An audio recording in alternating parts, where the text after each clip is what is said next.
आज तुम्हारी पारी वृंदावन।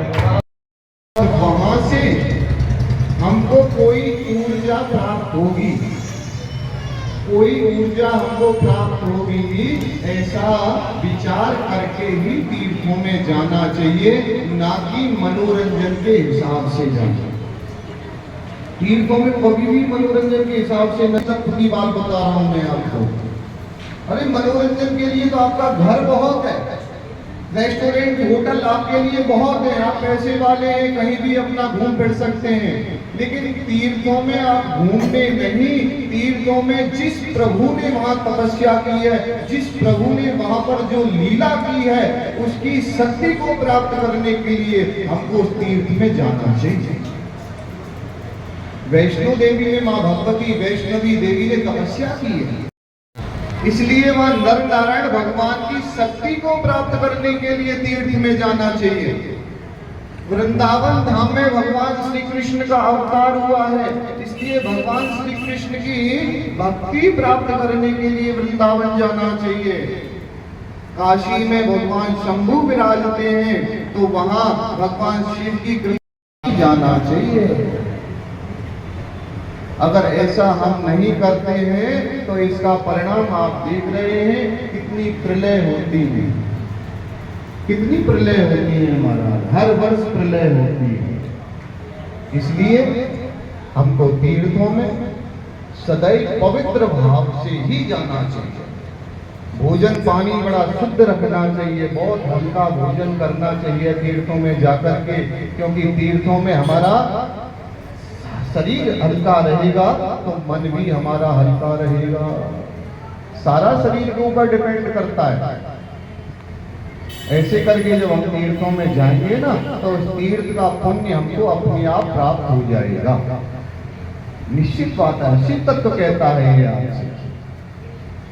लेकिन ऐसे तीर्थों में भगवान की माया भी बहुत घूमती है।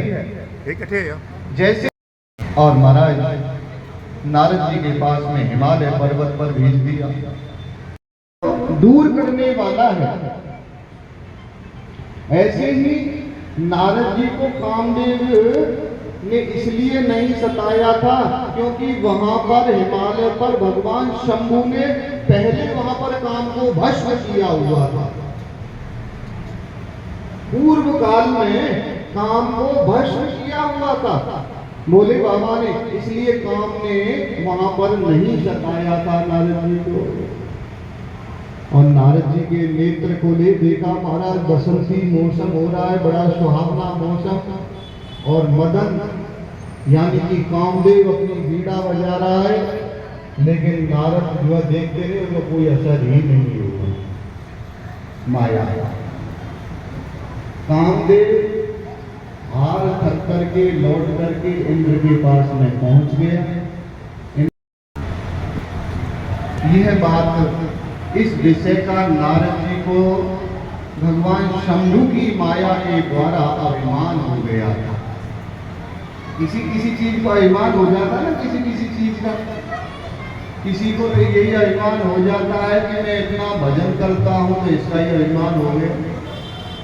किसी को ऐसा अभिमान हो जाता है कि मैं तो प्रतिदिन भगवान शंभु को जल चढ़ाता हूं, आज तक 12 वर्ष हो गए, एक दिन ऐसा नहीं रहा कि जल नहीं चढ़ाया हो।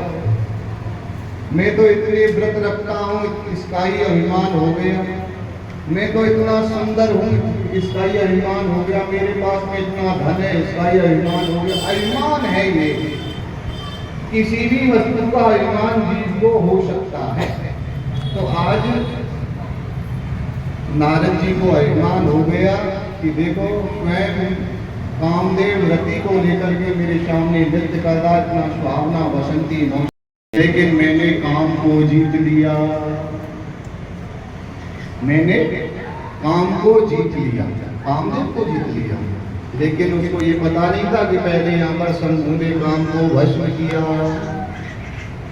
अब तो महाराज नारद जी ने समझा कि मेरी तपस्या पूर्ण हो गई, और तपस्या से उठ करके और सीधे कैलाश पर्वत की तरफ नारद जी चल गए। कैलाश पर्वत पर, और कैलाश पर्वत पर हिमालय से ही ऊपर कैलाश पर्वत है। शंभु वहां पर विराजते हैं माँ गौरी के साथ में। 60 करोड़ गणों के साथ में भगवान शंभु की जो है वहां सभा लगती है। नारद जी ने किया और प्रणाम करने लगे। बोले बाबा को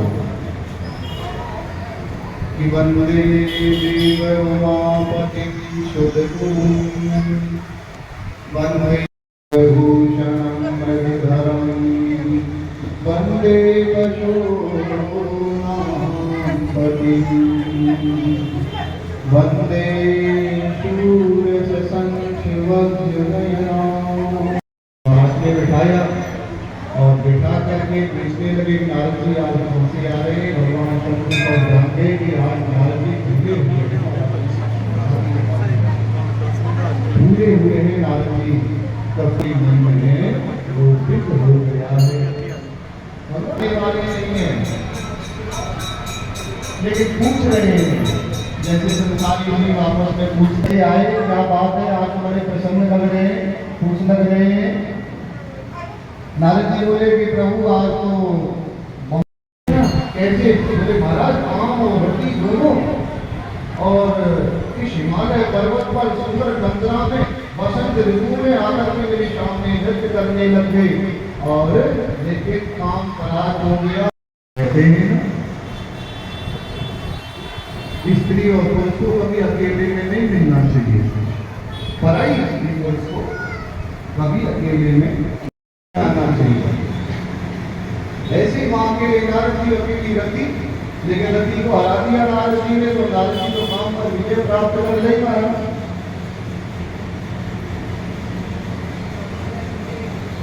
ये जो कथा चल रही है ना, इस कथा के जो एक करोड़ मंत्रों में तोड़ करके 18 पुराण जिन्होंने बनाई है वेद व्यास जी भगवान। इनके पिताजी का नाम वेद व्यास जी भगवान जी ने पाराशर ऋषि। इन्होंने 60,000 वर्ष तक तपस्या की थी, 60,000 वर्ष तक, और तपस्या करके और ये उठ करके आ रहे थे अपने हिमालय की तरफ, नीचे वृंदावन की तरफ भी आए। ऐसा ही हमको घर के अकेले में भी ऐसा ही स्वभाव, ऐसा ही बर्ताव रखना चाहिए। इतना शंकर भगवान की जय। भगवान शंकर की असीम कृपा से आज मंदिर गंज की पूरी मंदिर शिवालय में भगवान शंकर के शिव महापुराण की कथा का 7 दिवसीय आयोजन चल रहा है।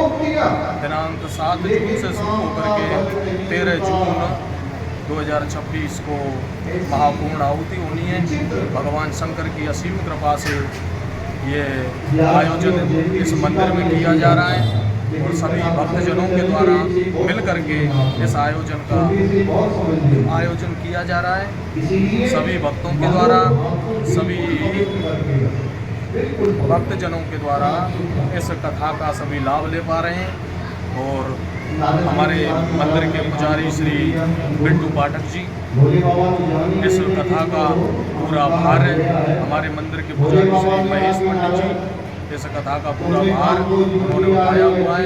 मंदिर के ट्रस्ट के द्वारा कथा का भार उठाया हुआ है और इस कथा का सभी भक्तजनों को, श्रोतागणों को भगवान शंकर की कृपा प्राप्त हो रही है। भगवान शंकर की कृपा का असीम लाभ ले पा रहे हैं। बोलिए शंकर भगवान की जय। हर हर महादेव।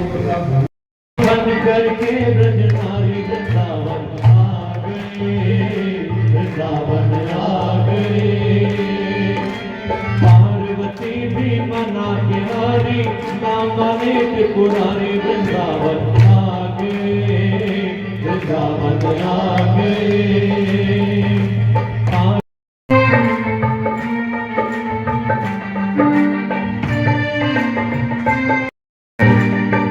पार्वती से बोले, पार्वती से बोले मैं भी चलूं साथ में, राधा संग श्याम नाथ में, रास रचेगी गज में भारी हमें वृंदावन आ गए, वृंदावन आ गए। एक दिन वो भोले भंडारी बन करके ब्रजनारी वृंदावन आ गए, वृंदावन आ गए। बोलिए शंकर भगवान की जय हो, बोलिए वाके बिहारी लाल की जय हो।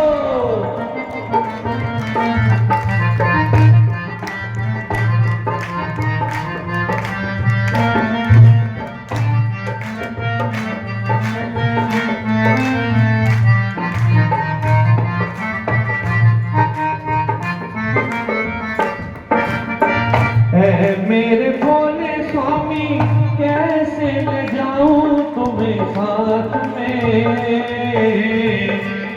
मेरे भोले स्वामी कैसे ले जाऊं तुम्हें साथ में। मोहन के सिवा कोई पुरुष ना होवे रास में। हंसी करेगी ब्रज की नारी मानो बात हमारी वृंदावन आ गए, वृंदावन आ गए।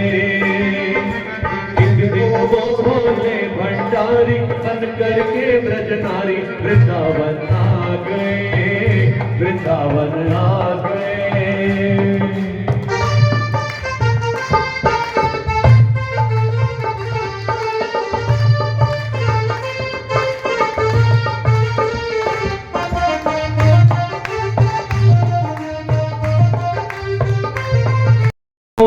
लगा के चले मरदानी वृंदावन आ गए, वृंदावन आ गए। एक दिन वो भोले भंडारी बन करके ब्रजनारी वृंदावन आ गए, वृंदावन